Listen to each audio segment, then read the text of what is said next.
অবশ্যই সংবিধানে অন্তর্ভুক্ত হতে হবে। আগামীতে কোনো ফ্যাসিস্ট তৈরি হোক, স্বৈরাচার তৈরি হোক, এরকম কোনো পরিস্থিতি, সিস্টেম, নিয়ম আমরা আর হতে দেব না। আমরা বিগত সময়ে দেখেছি হারুন বিপ্লবের মতো কুখ্যাত অফিসাররা তৈরি হয়েছিল।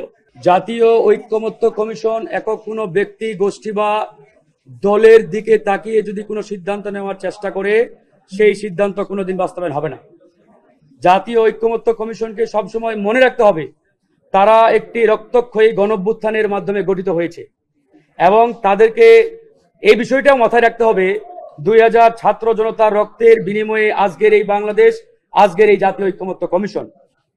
আজকে আমরা আমাদের প্রথমার্ধের যে বৈঠক, এই বৈঠকের 4টি এজেন্ডা ছিল: পাবলিক সার্ভিস কমিশন, দুদক, ন্যায়পাল এবং মহা হিসাব নিরীক্ষক ও নিয়ন্ত্রক।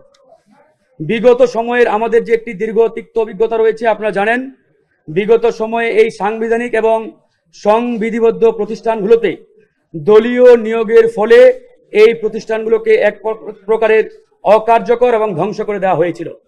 এই প্রতিষ্ঠানগুলোর মাধ্যমে আমরা বিগত সময়ে দেখেছি হারুন বিপ্লবের মতো কুখ্যাত অফিসাররা তৈরি হয়েছিল। বান্ডেল থাকলে প্রতি সেনমানিতে টাকা বাঁচবে। বিকাশ সেনমানি বান্ডেল কিনে জিতুন প্রতি লেনদেনে। যারা বিগত সময়ে জনগণের নিরাপত্তা দেওয়ার পরিবর্তে বিরোধী দল এবং ভিন্নমত দমনে তারা সর্বদাই সচেষ্ট ছিল এবং তারা কাজ করেছে। আমরা এই জন্যই বলেছি যে বিগত এই 54 বছরের তিক্ত অভিজ্ঞতা এবং ইতিহাস থেকে শিক্ষা নিয়ে আমরা এরকম কোনো পরিস্থিতি আগামীতে তৈরি হোক, এরকম কোনো সিস্টেম আমরা আর ইনস্টল করতে চাই না। আমরা এই জন্য বলেছি এই 4টি সাংবিধানিক প্রতিষ্ঠানকে অবশ্যই সংবিধানে অন্তর্ভুক্ত করতে হবে।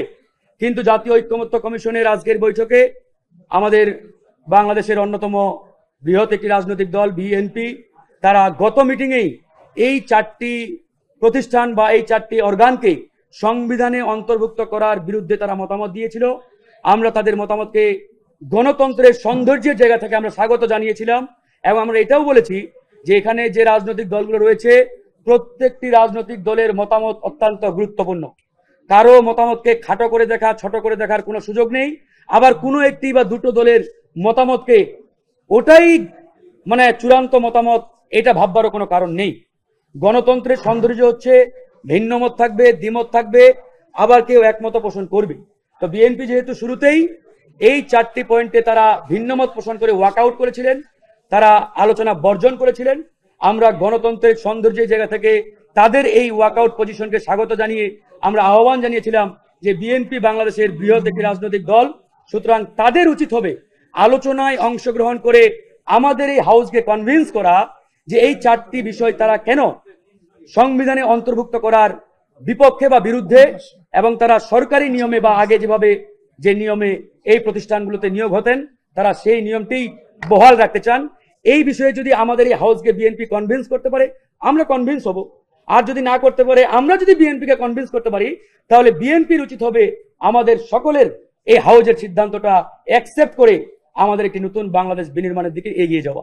তবে গণ অধিকার পরিষদের পক্ষ থেকে আমাদের যে দলীয় পজিশন, সেই দলীয় পজিশনের জায়গা থেকে আমরা স্পষ্ট করে বলছি, এই 4টি সহ এর আগে নির্বাচন কমিশনের বিষয়ে আমরা ঐক্যমত্য পোষণ করেছি। আরো 2-1টি বিষয় রয়েছে। এই সংবিধিবদ্ধ এবং সাংবিধানিক প্রতিষ্ঠানগুলো নিয়োগের যে ফাংশন, এই ফাংশন অবশ্যই সংবিধানে অন্তর্ভুক্ত হতে হবে। আগামীতে কোনো ফ্যাসিস্ট তৈরি হোক, স্বৈরাচার তৈরি হোক, এরকম কোনো পরিস্থিতি, সিস্টেম, নিয়ম আমরা আর হতে দেব না। সেই জায়গা থেকে আমরা কমিশনকে বারবার আহ্বান জানিয়েছি যে আপনাদের এই দোদুল্যমান কিংবা ভারসাম্যহীন পজিশন যদি আপনারা চলমান রাখেন তাহলে হবে না। 2-1টি দল কি বলল, কেউ ওখানে চিল্লায়া কথা বললে কমিশন কাত হয়ে যায়। আরে ভাই, একটা দল যদি চিল্লায়া কথা বলে আর আপনি কমিশন যদি কাত হয়ে যান, তাহলে তো আপনার এই দায়িত্ব পালন করার কোনো প্রয়োজন নেই।